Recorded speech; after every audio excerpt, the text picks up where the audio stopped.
سب سے زیادہ مشکل اور کٹھن حالات میرے اور آپ کے آقا و مولا حضور نبی رحمت صلی اللہ علیہ وآلہ وسلم کو ملے اور حالات کا جبر حضور کو سہنا پڑا، تلخیاں گوارا کرنی پڑی۔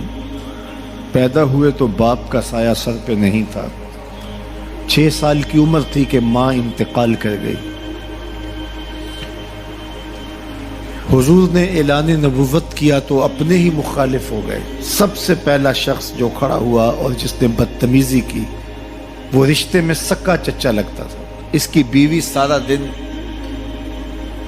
جا کے جنگل میں کانٹے جمع کرتی تھی، ام جمیل، اور جن راہوں سے حضور نے گزرنا ہوتا ان راہوں میں بکھیر دیتی کہ پاؤں زخمی ہوں گے اور منزل پہ پہنچ نہیں سکیں گے، لیکن میرے حضور گھر سے نکلتے ہیں، ان کانٹوں سے بچ کے گزرتے ہیں اور ان گڑھوں سے بچ کے گزرتے ہیں اور پھر بھی ان تک پہنچ جاتے ہیں۔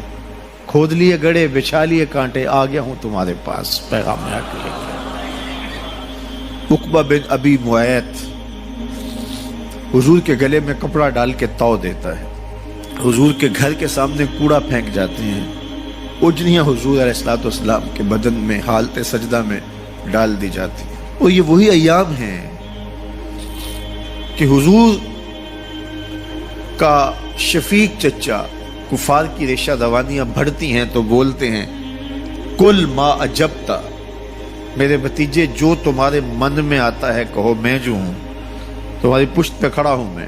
ان کا بھی انتقال ہو جاتا ہے، جناب ابو طالب بھی انتقال کر جاتے ہیں۔ ایک ایسی ہستی جو حضور پہ جان نچھاور کرتی ہیں اور کوئی بھی تکلیف ہوتی ہے تو حضور ان سے بات کرتے ہیں تو دل کا بوجھ ہلکا ہوتا ہے۔ وہ ہے زوجہ رسول سیدہ خدیجہ الکبریٰ رضی اللہ تعالی عنہ۔ نزول وحی کے بعد جب حضور کی طبیعت پر ایک گرانی آتی ہے تو وہ خدیجہ الکبریٰ ہی تھی جو کہتی ہیں کہ کلا واللہ ما یخزیک اللہ ابدا، حضور آپ پریشان نہیں ہوں، آپ کا رب آپ کو کبھی بھی تنہا نہیں چھوڑے گا اور آپ کو پریشان نہیں ہونے دے گا، اس لیے کہ آپ دکھیوں کے کام آتے ہیں، ضرورت مندوں کی ضرورتیں پوری کرتے ہیں، اور جن کا کوئی کمانے والا نہیں آپ اس کی مدد کے لیے کھڑے ہوتے ہیں، یتیموں کا سہارا ہیں اور بیواؤں کا آسرا ہیں۔ آپ کا رب آپ کو کبھی بھی پریشان نہیں ہونے دے گا۔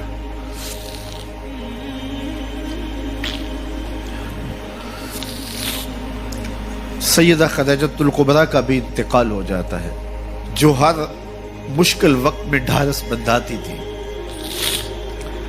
پشت پہ سایہ بن کے نگہبانی کا فریضہ انجام دینے والے چچا بھی انتقال کر جاتے ہیں۔ عقبہ بن ابی معیط کی بدتمیزیاں بڑھ جاتی ہیں، راہوں میں کانٹے بچھتے چلے جاتے ہیں، گڑھے کھودے چلے جاتے ہیں، ادھر حضور کے غلاموں کو پکڑ کے چوراہوں میں لٹا کر کے کوڑے مارے جاتے ہیں، چکیاں پسوائی جاتی ہیں۔ حضور گزرتے ہیں تو عمار ابن یاسر کے خاندان کے ساتھ تکلیفوں کے پہاڑ ٹوٹے ہوئے ہیں۔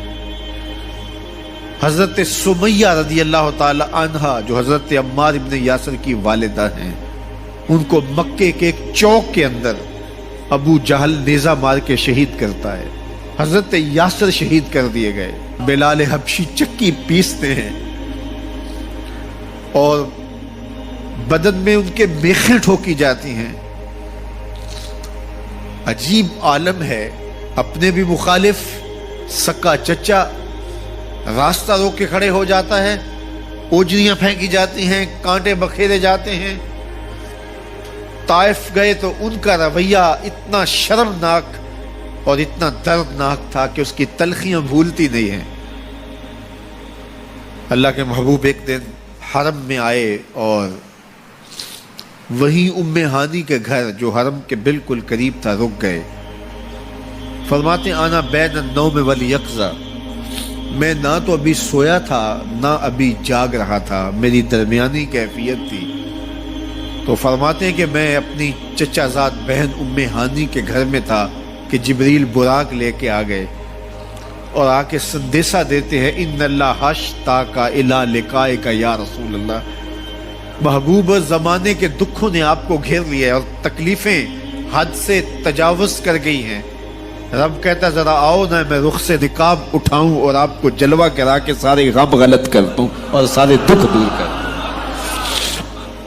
تکلیفیں حد سے بڑھی، اذیتیں زیادہ ہوئیں، تو مالک نے کہا محبوب وہ منظر بھی دیکھے کہ طائف کے بازاروں میں لوگ پتھر لیے کھڑے تھے، اب وہ منظر بھی دیکھو، رضوان جنت کے پھول لیے کھڑے ہوں گے، فرشتے قطاروں میں منتظر ہوں گے، وہ پتھر لیے کھڑے ہوں گے، یہ پھولوں کی کلیاں لیے جنت کی حوریں کھڑی ہوں گی۔